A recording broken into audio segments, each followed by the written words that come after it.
today's paper, they're talking about hospitals in Australia giving premature babies probiotics and the benefit that has to their digestive strength and immune function.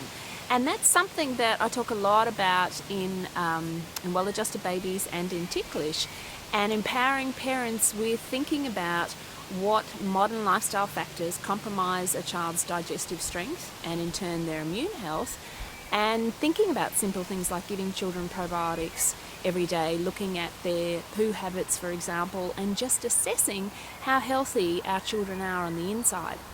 And that brings me to something that I've been spending a lot of time on recently as I write my next book, and it's what a lot of these posts are about, is the gut, brain and immune axis, which means how our digestive system and our immune system and our brain and central nervous system work all together.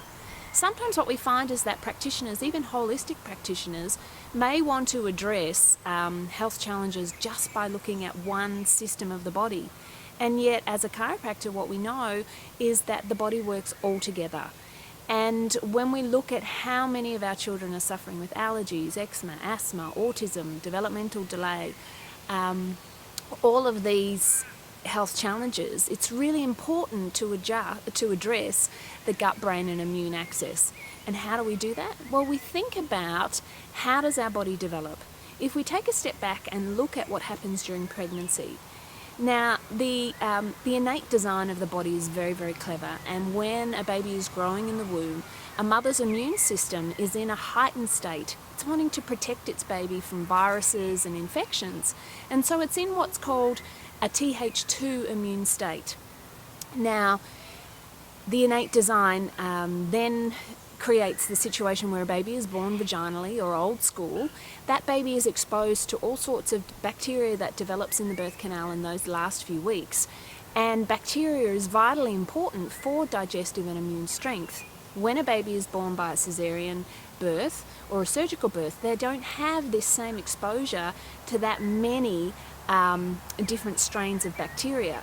So one of the things that I talk about in these posts is looking at the choices that we make, and can we counteract any of the potential side effects that may happen, for instance, with how we birth our babies, whether we choose to breastfeed our babies or not, whether we have drugs during pregnancy that may create inflammation and stress to the digestive system and immune system, whether we have drugs in our birth, whether we use a whole host of antibacterials and antimicrobials as our children grow and develop. Are we constantly being phobic about germs?